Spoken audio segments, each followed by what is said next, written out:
Вітаю вас, шановні глядачі YouTube канала 6 ТВ Бай. З вами Алексей Батюков, програма «Могилевщина гістарычная». І ми з вами будемо працягваць знаёміцца з дагістарычным перыядам у гісторыі Могилевшчыны. Частка 2. Мінулым разам мы з вами знаёміліся з умовамі жыцця першых пасяленцаў на Могилевшчыне, неандертальцаў, і закранулі крыху прыход сюды першых краманьёнцаў. Цяпер мы бліжэй пазнаёмімся з жыццём чалавека, які прыходзіць на самым фінальным этапе ледніковага перыяда на тэрыторыю Европы, Беларусі, Могилевшчыны. Прыблізна каля 10-го тысячагоддзя да нашай эры леднік канчаткова адступае з тэрыторыі Беларусі на поўнач.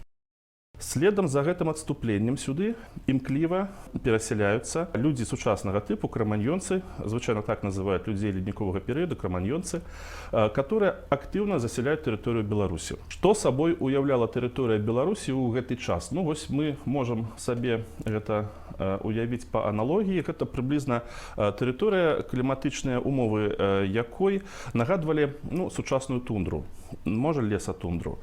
Вось як на гэтай карцінцы, альбо вось на гэтай карцінцы стоит толькі розніцы, што першапачаткова гэтая тундра была пакрыта высокай травой асакой, вышынёй там да метра. Гэта была аснова рацыёна мамантаў.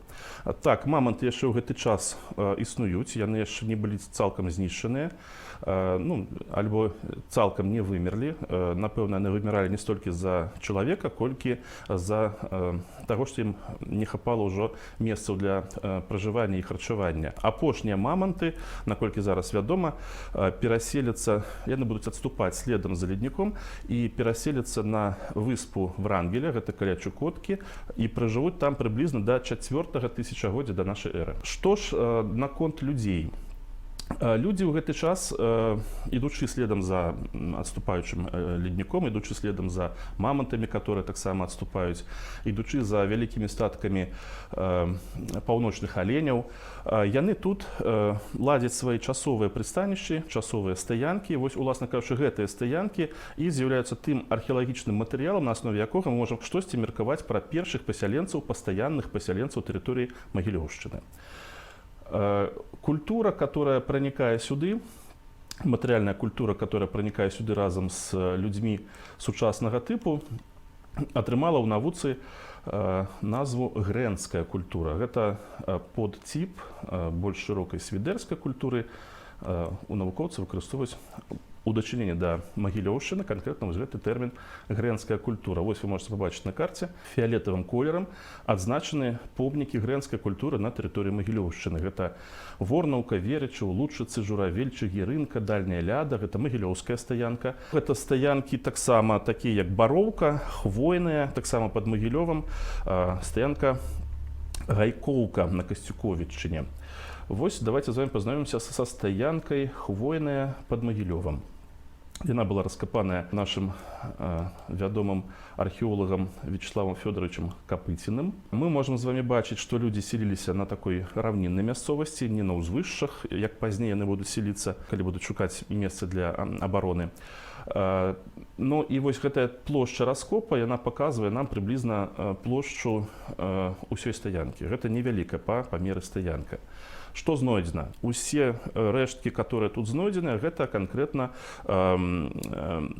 матэрыялы, которые атрымаліся ў выніку вырабу каменных прыладаў працы. Гэта наканечнікі стрэл, гэта ручныя сякеры, сякеры з перехватам, гэта адколы, адшчэпы. Гэта, конечно, не вельмі багаты матэрыял для таго, каб мы маглі меркаваць штосьці пра побыт чалавека дадзенага тыпу, пра яго духоўны свет, але гэта ўсё ж такі канкрэтны навуковы матэрыял, на падставе якога мы можам ужо ўсё-такі рабіць некаторыя высновы.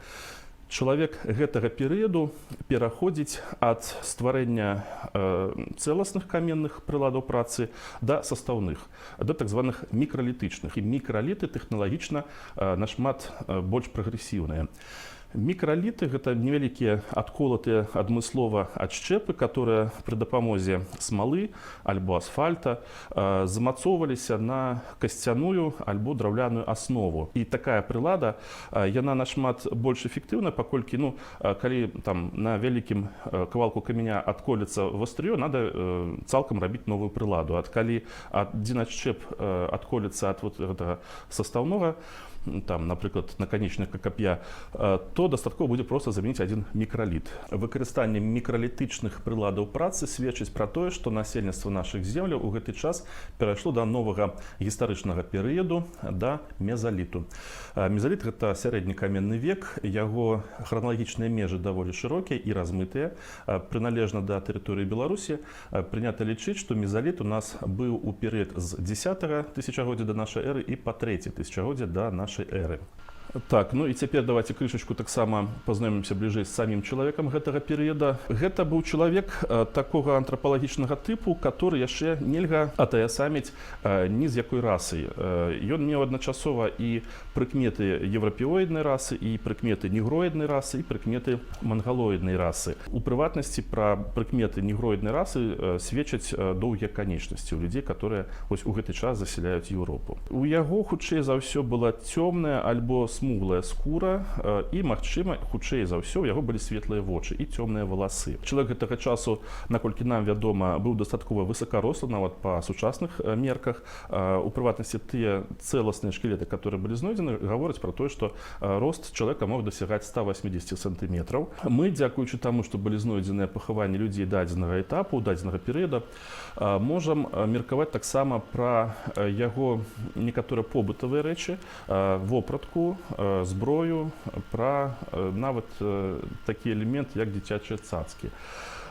Так, у Сунгіры, гэта Владзімірская вобласць Расіі, было знойдзена пахаванне, дзе былі захоўваліся рэшткі 4 чалавек, мужчына, прыблізна 45гадовага ўзросту, двое дзяцей, ну, альбо падлетак і дзіця, хлопчык 14 альбо 12 гадоў, дзяўчынка 7-9 гадоў. І пазней у гэтай ж пахаванні была дазахавана яшчэ жанчына, магчыма, маці гэтых двух дзяцей. Рэшткі, якія захаваліся вось у гэтым пахаванні, паказалі, што людзі гэтага перыяда насілі цёплую скураную вопратку.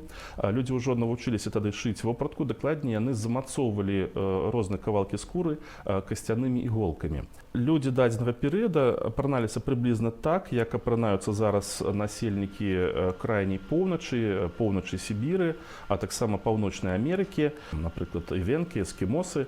Гэта плотная скураная вопратка мехам унутр. Гэта, напрыклад, скураныя штаны, гэта глухая скураная кашуля, гэта накідка скураная наверх тыпа понча, гэта мехавыя сапагі альбо мехавыя макасіны, ну і таксама мехавая шапка і капюшон. Усе гэтыя мехавыя вырабы, усе гэтыя скураныя вырабы, яны багата ўпрыгожваліся. Так, у прыватнасці на целе мужчыны з 45гадовага ўзросту, які быў знойдзены ў Сунгіры, было знойдзена каля 3500 бусінак, пацерак, которымі была ўпрыгожана вопратка гэтага чалавека. Чалавек у Сунгіры быў даволі фізічна развіты, і па тых нагрузках, пра якія сведчаць яго канечнасці, хутчэй за ўсё ён хадзіў на лыжах у гэты час ужо. На руках і нагах безліч касцяных бранзалетаў, якія былі зробленыя з мамантавай касці альбо з касці іншых жывёлаў. У пахаванні дзяцей былі знойдзеныя цацкі. Гэта фігурка, выразаная з касці фігурка маманта, і выразаная з касці фігурка каня з маленькай дзірачкай у задняй назе, хутчэй за ўсё для таго, каб можна было цягаць за гэтую, за вяровачку, за гэтую нагу, і такім чынам як бы конік бегаў. Яшчэ што мы можам сказаць пра побыт чалавека дадзенага этапу. Ну, жытло. Жытло таксама адпавядае таму жытлу, которое з'яўляецца зараз традыцыйным, характэрным для народаў крайняй поўначы. Мы можам сказаць, што гэта была лёгкая разборная канструкцыя з драўляных палак, якія былі пакрытыя скурамі. У цэнтры гэтага жытла размяшчаўся ачаг. Часам некаторыя жытлы аб'ядноўваліся, некалькі такіх вось жытлаў маглі складаць адну вялікую такую вот, адзін вялікі дом для некалькіх сямей, для 2-3 сем'яў. Што яшчэ мы знаем пра чалавека гэтага перыяду? Ну, напэўна, давайте кранем яшчэ рацыён чалавека гэтага часу. Ну, канешне, рацыён гэта галоўны элемент рацыёна, гэта мамант. Людзі дадзенага этапа так і характарызуюцца часцей за ўсё як паляўнічыя на мамантаў. Мамант гэта жывёла, якая ў 2 разы большая за слана, важыць прыблізна 10, 12, 15 нават тонн і дае мяса прыблізна 400 кілаграм. Але не толькі мамантам харчуецца чалавек гэтага этапа, таксама палюе на паўночнага аленя. Пазней ён яго адамашніць. Ну і невялікае прамежкавае падсумаванне. Вось гэтыя першыя паляўнічыя на мамантаў, першыя паляўнічыя і збіральнікі, якія прыходзяць на тэрыторыю Беларусі, гэта, уласна кажучы, нашы самыя першыя продкі. Мы пра гэта можам смела заяўляць, потому што яны пакінулі свой след у ДНК беларусаў. Вось давайте паглядзім такую карту. Гэта карта засялення тэрыторыі Еўропы і канкрэтна тэрыторыі Беларусі і Магілёўшчыны на працягу каменнага веку. Мы можам з вами пабачыць, што такіх хваляў засялення Еўропы і засялення тэрыторыі Беларусі было 3. І беларусы захоўваюць у сваім ДНК следы ўсіх 3 гэтых хваляў. Так, самая першая хваля гэта была хваля перасяленцаў паляўнічых і збіральнікаў, як мы ведаем. Яны потым мігруюць адсюль часткова, але часткова і застаюцца на гэтай тэрыторыі. І лічыцца, што ў генафондзе беларусаў яны пакінулі свой след прыблізна складаючы где-то 25% у ДНК беларусаў. А потым будуць яшчэ 2 хвалі. Другая хваля. Гэта была хваля перасялення сюды на тэрыторыю Еўропы, на тэрыторыю Беларусі, на тэрыторыю Магілёўшчыны земляробаў з пярэдняй Азіі, з тэрыторыі Анатоліі, з тэрыторыі сучаснай Турцыі. Здаецца, гэта вельмі далёкая тэрыторыя, вельмі далёкая гісторыя для нас, але ўсё ж такі носьбіты гэтай культуры непасрэдна прыйдуць потым і на нашы землі. Як гэта адбывалася? Зараз у навуцы існуе 2 асноўныя канцэпцыі распаўсюджвання земляробства па свеце і канкрэтна па нашым еўрапейскім рэгіёне. Першая канцэпцыя такая, што земляробы падавалі прыклад суседнім плямёнам, пабачыўшы іх навінкі, пабачыўшы іх новыя тэхналогіі, людзі іх назапашваюць і потым перадаюць наступным сваім суседзям. Другая канцэпцыя заснавана на іншым падыходзе. У адпаведнасці з гэтым падыходам не тэхналогіі падарожнічалі, а падарожнічалі самі людзі, носьбіты гэтых тэхналогій. Але нядаўнае даследаванне навукоўца, якого завуць Йоханнес Краузе, даказалі даволі пераканаўча, што насельніцтва Малой Азіі на працягу соцень гадоў перасялялася паступова, само па сабе этнічнае насельніцтва перасялялася паступова на тэрыторыю Еўропы. Самае першае насельніцтва, нашчадкі вось тых першых пасяленцаў паляўнічых, яно таксама захавалася тут на тэрыторыі Еўропы. І з першымі земляробамі яно практычна не перасякаецца. Такім чынам, 2 першыя хвалі, якія засялілі тэрыторыю Еўропы, яны суіснавалі на працягу 1000 гадоў, не перамешваючыся, нават не ствараючы сумесных сем'яў. Ну і генетычна гэтыя 2 хвалі прасочваюцца, следы гэтых 2 хваляў прасочваюцца ў сучасным насельніцтве Еўропы. Мы зараз пакуль што не валодаем дастатковымі навуковымі звесткамі, каб сказаць пра канкрэтны час, этап, культуру, которая прыносіць земляробства на тэрыторыі Магілёўшчыны. На гэты момант гэтае пытанне бачым мы ў наступным ракурсе. На тэрыторыі Магілёўшчыны распаўсюджваецца днепраданецкая культура. Днепраданецкая культура ўзнікла ў 5 тысячагоддзі да нашай эры на тэрыторыі сучаснай паўночнай Украіны. Затым яна паступова прасоўваецца на поўнач і даходзіць ужо непасрэдна да Магілёва. Яна падыходзіць вось сюды на нашы землі прыблізна ў 4-3 тысячагоддзях да нашай эры. І ў гэты самы час, вось на мяжы 4-3 у 3 тысячагоддзі да нашай эры, днепраданецкая культура засвойвае жывёлагадоўлю і засвойвае земляробства. Цяжка сказаць і складана сказаць, гэта монаэтнічнае насельніцтва перайшло да новай формы гаспадарання, ці проста мы па гэтых элементах культуры не можам прасачыць сапраўдны этнічны склад гэтага насельніцтва. Такім чынам мы падышлі да вось гэтага храналагічнага этапа 3 тысячагоддзя да нашай эры, і на гэтым этапе мы зараз спынімся.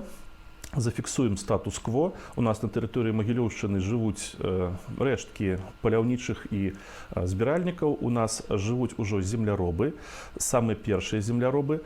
Яны паўляюцца тут менавіта ў гэты час, у 3-м тысячагоддзі да нашай эры. І неўзабаве сюды будуць перасяляцца людзі трэцяй хвалі, якая захлыне хутка ўсю Еўропу. Гэтае насельніцтва зарадзілася на тэрыторыі сучаснай Украіны, сучаснай паўднёвай Расіі, і гэта былі індаеўрапейцы-качэўнікі. Даволі шмат ужо інфармацыі ёсць пра тое, што сабой уяўлялі першыя качэўнікі, першыя індаеўрапейцы, і мы можам зрабіць некалькі папярэдніх высноў. Першае. Індаеўрапейцы зараджаюцца як некая этнічная еднасць, цэласнасць, як качавая супольнасць, якая падарожнічае хутчэй за ўсё у перыяд, калі масы вось гэтых паляўнічых, з якім мы раней пазнаёміліся, падарожнічалі за паўночным аленем.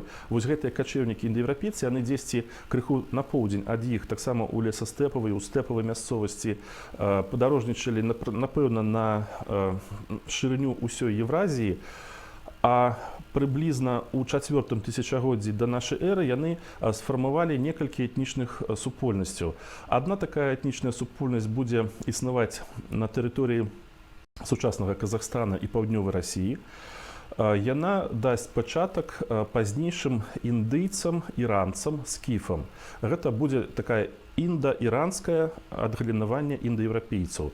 А другая частка, уласна кажучы, дасць пачатак большасці пазнейшых насельнікаў Еўропы. Гэта будуць продкі сучасных славян, балтаў, германцаў, кельтаў і іншых.